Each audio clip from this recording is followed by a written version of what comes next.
Okay, so I'm gonna launch it for the first time. It's actually in Sport Plus mode. I'm a little nervous. I know, yeah, I can't.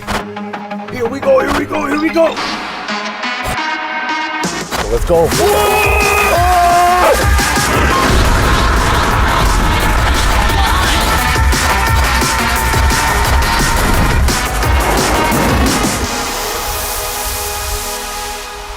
Check out that color. Look at that, they call it Mamba Green. I love this car. This is quite a package. I have a Taycan Turbo S. This one has a much bigger trunk. This is the new Sport Turismo version of the Taycan GTS trim. You have these black rims, you see the red calipers. You've essentially got comparable performance to the regular sedan with a bigger trunk. It's honestly negligible, the difference, and I've been driving this one around instead of the Taycan Turbo S, and even though this is the GTS trim, the experience is close. We still have our charge ports on either side. This has the sport design styling. This extra little piece, trim piece, and the difference in shape is an option you can get on the Taycan. Just maybe makes it look a little bit more aggressive. The color here is really cool. This is a metallic color, Mamba Green, and depending on the way the light is reflecting off of it, you get different tones of green. On the front, we do have a frunk. Now, the only thing about the frunk on any Taycan is that there's a latch like there would be on a typical hood. It doesn't come straight up, but it does have a satisfying click when you close it, unlike on the Tesla. This is really clean under the hood. You're just gonna have a spot for your washer fluid, and that's pretty much that. Satisfying click. This is gonna be your secondary charge port. This is touch-based, so you just slide underneath and it pops open. And this secondary flap over here is gonna give you that extra charge potential. The handles, they're recessed, aerodynamic, drag coefficient, minimizers. You know what I'm saying? They pop out. They're motorized though when you approach. With this GTS trim, you have this glossy piece along the bottom side here. You know, it makes the car look a little bit lower, a little bit speedier. So just a nice little kind of extra touch. You have the glass roof, giant panoramic. And actually on this model, you can get a roof rack from the factory. So you can get rails so that you can have crossbars and put your cargo or whatever you want. I don't know, snowboards. What do you do? The canoes, right?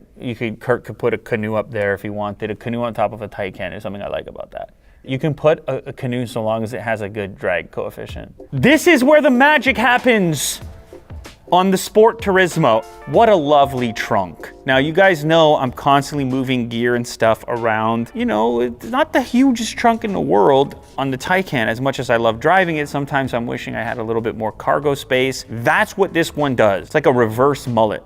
This is a party in the front, business in the back. This is where you gotta get your work done. Gotta pack your stuff, you gotta pack your people and their cargo. But from the front, this thing looks exactly like the other Taycan. You can't tell the difference. And also from a performance perspective, like I said, it's gonna perform the same way. I realize this is the GTS trim compared to the Turbo S trim that I have, but if you outfitted, say, the Cross Turismo with the Turbo S trim, it's essentially gonna perform in the same way. And even just driving this GTS around, I'm like, wow. Another difference I should mention before I pop the trunk, because I do believe that's the most exciting aspect of this. GTS trim has the red caliper and the steel brakes, as opposed to the ceramic brakes, which comes on the Turbo S trim. So that's another difference that I noticed in driving this one around.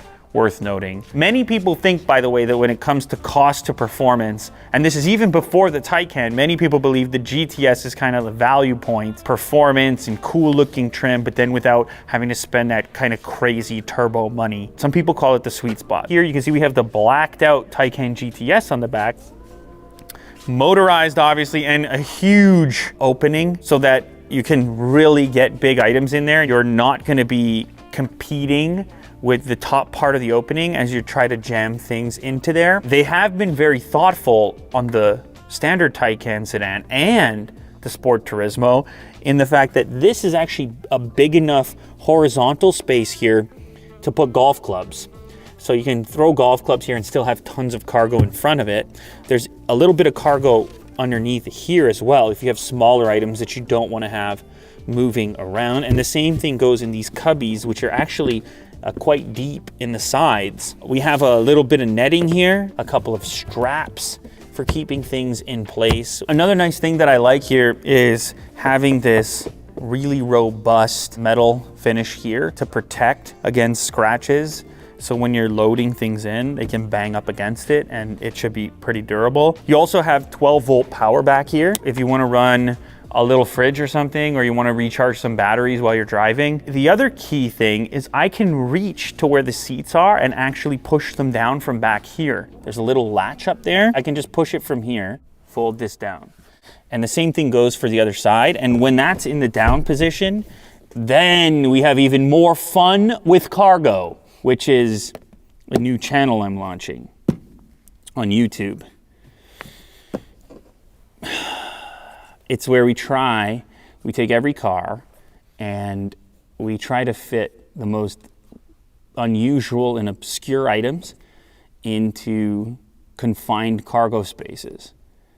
And we say, like, which one can do a barbecue? And then we say, which one of these cars will fit a bouncy castle?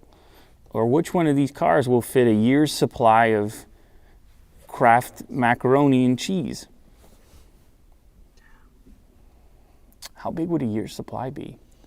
Look at that cargo! I don't know what you get excited about, but I get excited about having cargo space in a car with this level of performance.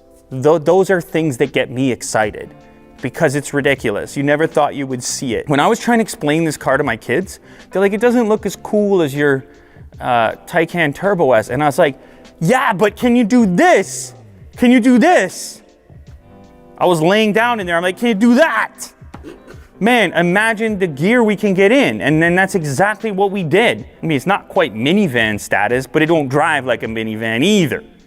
Does it, Mo? I didn't think so.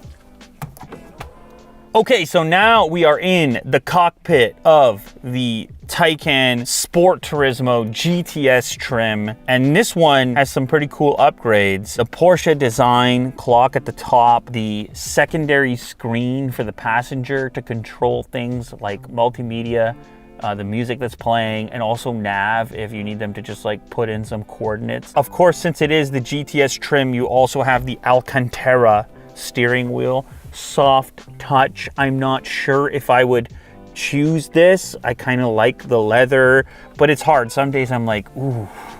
And then other days I like the grip of the leather. So it's really, I mean, it's a personal preference thing, but GTS always comes with the Alcantara steering wheel. We have lighting in here around the cup holders, ambient lighting that shows up in the dark, and you can set it to an adaptive mode, which is really cool. Different lights at different times, fading in and out, very moody. We have a lot of screens, so never mind just these two screens. This whole thing in front of me here is a nice large display as well, and it's really configurable. It's currently in, they call it the reduced setting. You can also put a map there. You can put what's called power meter, and then you can put some of your lane keep safety features on the left hand. On the right hand, we can do trip, nav, sport chrono, drive mode. Sometimes I like to have drive mode there just to remind me which drive mode I'm in.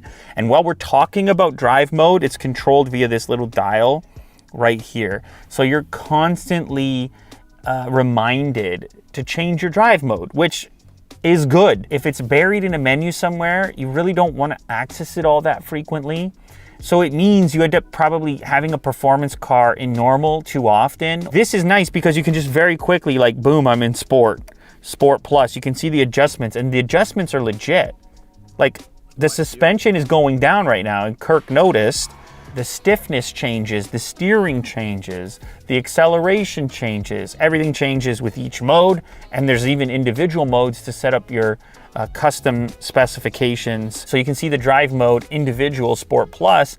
The chassis is selectable from normal, sport, sport plus. The height, lift, regular, lowered, low. Lift is really cool when you're going through a drive-through or something like that to elevate, have a more comfy exchange as you tap to pay and then receive your coffee or whatever. And it will remember, obviously, locations where a lift is necessary. We also have recuperation. That's your regenerative braking, which don't even get me started on how beautiful Porsche's implementation is of regen initiated via the brake pedal.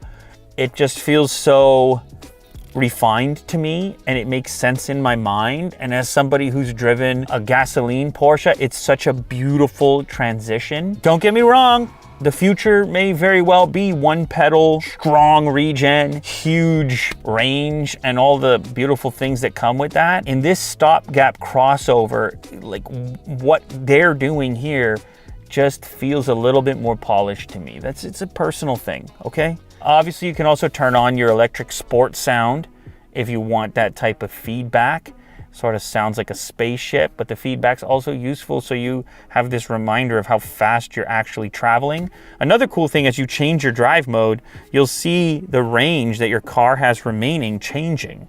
287, 294, 302, and then all the way to range mode, 311. Range mode is interesting. It will put the car in a lowered setting.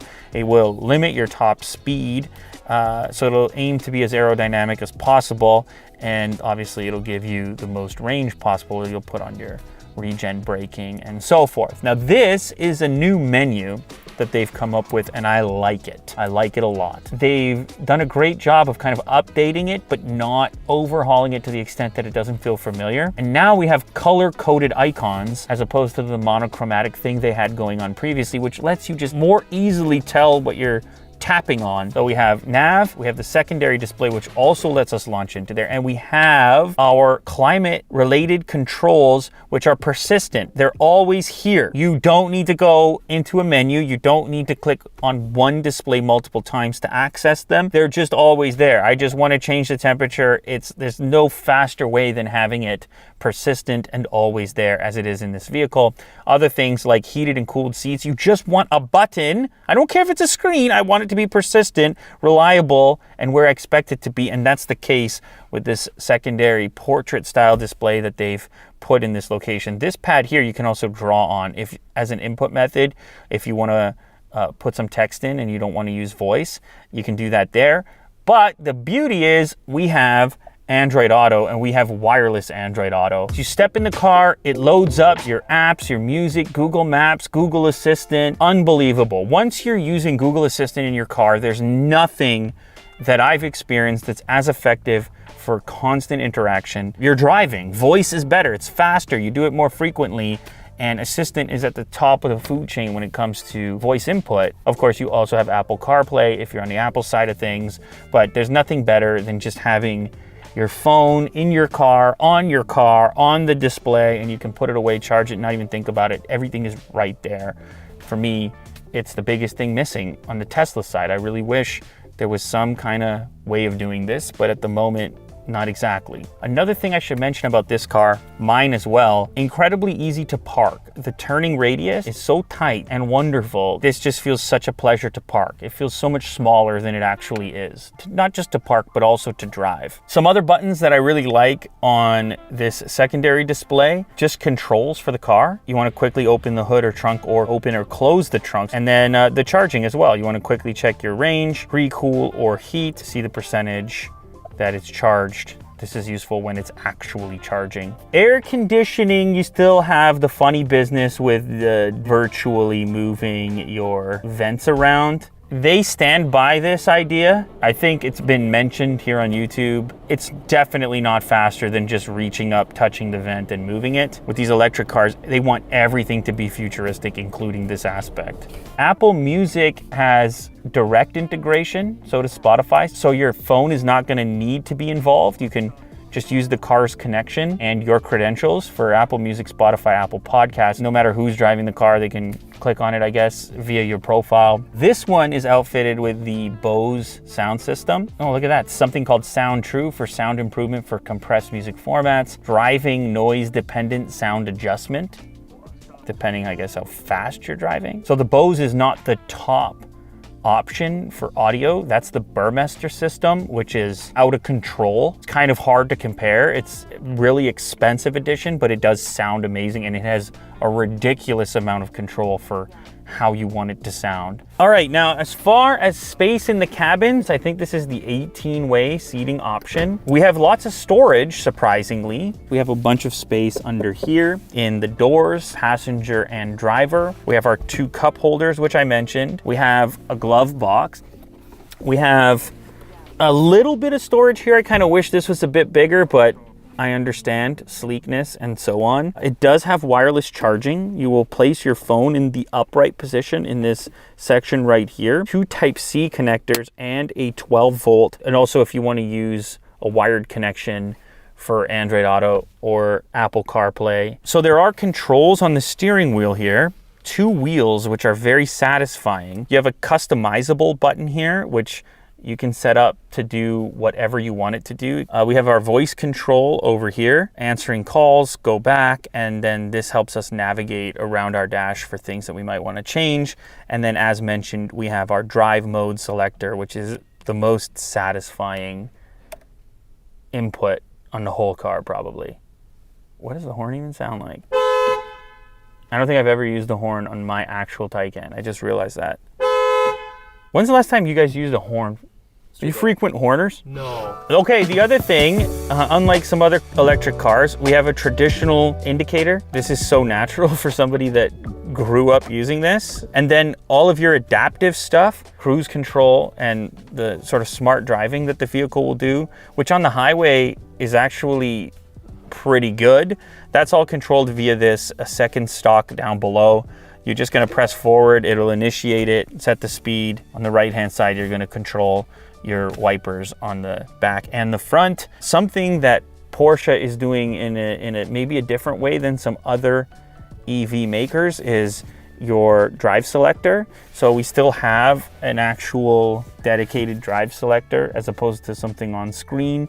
And it's satisfying in and of itself. A textured grip on here. You press up to go reverse, you press down to go into drive. You have a dedicated park button, and it just is a little bit more confidence inspiring than a display at the moment. And we have a huge power button in order to turn the car off before you get out. This is all nice Alcantara suede-like material on the liner. The whole top is glass, and you don't feel like you're missing any type of headroom. It's just a lot of space for a person my size, which is 6 feet tall.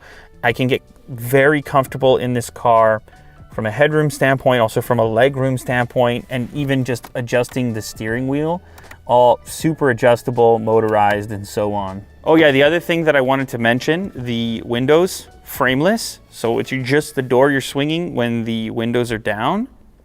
And in the back, they go almost all the way down. So this has the 3-seat setup, which my car does not have. I have just a little storage area here. It's not a huge seat, but for kids or something, I kind of wish that I had ordered this 3rd seat option. I wonder if this changes. Oh, I think this is maybe not as cool. But anyway, you have 2 cup holders in here. They're pretty robust. It's a 60-40 split, so you can put down this seat and the center portion, or you can just put down this singular unit so you can make a call. We can put 2 child seats back here, 1 on each side, and it's gonna click in nicely. I also see there's an airbag indicator here, so I guess we have side airbags. The car had turned off when I got out of the driver's seat, and that pushed this seat back a little bit to make it easier for me to get out. I actually have even a little bit more legroom than I originally thought because it's just moved forward when he powered it back on. The other thing to mention, this one is outfitted with the rear climate display. As you can see, the individual in the back can select their optimal climate, plus they get a little basket, little bin down here. So here's the coolest thing though. It's back here, this giant trunk behind my head here. As an example, you could easily access stuff that you have in the back. You could have a little fridge back there and access some cold drinks or a sandwich that you packed for your trip, for your picnic. I just am thinking of all the possibilities that you're now capable of so much more because of your cargo dreams. Mo's always wearing cargo pants. So he's obviously thinking about cargo. Is he actually wearing cargo pants right now? 100%. Do you see what I'm talking about? I feel like you should start to understand me, Mo. I'm trying to say, no, you can have it all. So I'm trying to say. You can have it all. So I'm trying to say. You don't have to compromise. I feel like you could probably even fit your dog back there. Hops over there, all the seats down. It's a luxury ride. People are like, don't let the dog back there. What are you talking about? It's a Taycan Sport Turismo GTS, dude. In the Mamba Green. You guys tell me what you think. Far as I can tell, I think it's a pretty cool package. I think maybe we're ready for the wagon to be back. Maybe the wagon can be cool. Maybe it's just wagon time. There's too many SUVs over there. Maybe it's time for wagons to make a resurgence. And I can't think of a cooler wagon. Mamba Green, Taycan GTS, wagon life, dragon life. Yeah, wagon life is dragon life. Doesn't this look kind of feel like a dragon, sort of? Don't tell Will, he'll get his Game of Thrones going. Because they got a new Game of Thrones as well, right? Yeah, House of Dragons. House of Dragons, that's what I'm talking about. I mean, I don't know anything about it, but Will probably does. You can ask Will. Well, we're out here on the countryside, just driving this Porsche, and I'm gonna give my take. I don't drive Porsches, so I've heard that this is a pretty fast one, and we're gonna launch it. So my initial impressions is that it's like you're driving on a cloud. It's super smooth, and it's almost weightless, but you get, like, anytime you turn, there's control. So it's a really weird feeling, especially in an EV. It seems like the whole interior is meant for kind of like a racing feel, but it's also very luxurious and comfortable, as it should be. To me, I feel like it's really futuristic, but on a functional level, it's really bright. That's something that I really like about this. Like, there's rarely any glare, and somehow they just made it really anti-reflective. There we go. Okay. See you later. I'm gonna launch it for the first time. It's actually in Sport Plus mode. So let's go.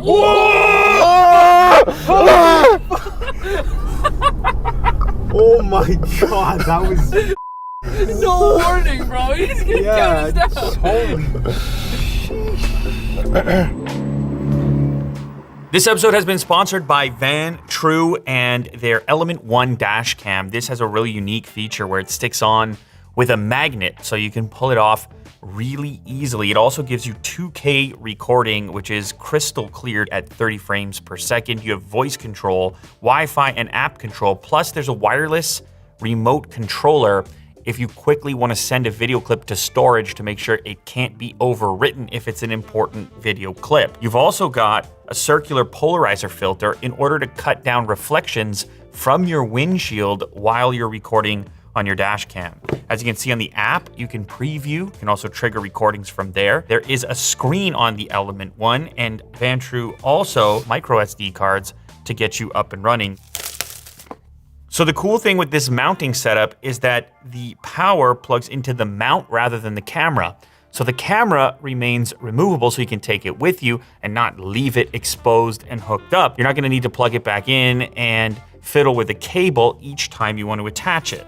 So here is the camera unit in the navy blue color. This is your mounting point. We have a button here for triggering a recording. We've also got our micro SD card slot. There's 3 buttons on the bottom, which are gonna allow you to navigate the interface on the display. There's also a microphone in that location, and there's a Type-C port if you wanna remove the camera completely, view or save your video clips directly to your computer. Of course, you'll also have the option to just remove the micro SD card and then plug that into the full-size SD card and read your video files that way. This is the little wireless remote control in order to save a video clip into your permanent storage. There's a little LED indicator as well to let you know you've triggered it, and a 3M sticky strip so you can put it in a discrete location and it will always be in the same spot. Now with a dash cam, they're always recording, but the way this works is it will overwrite previous footage on the SD card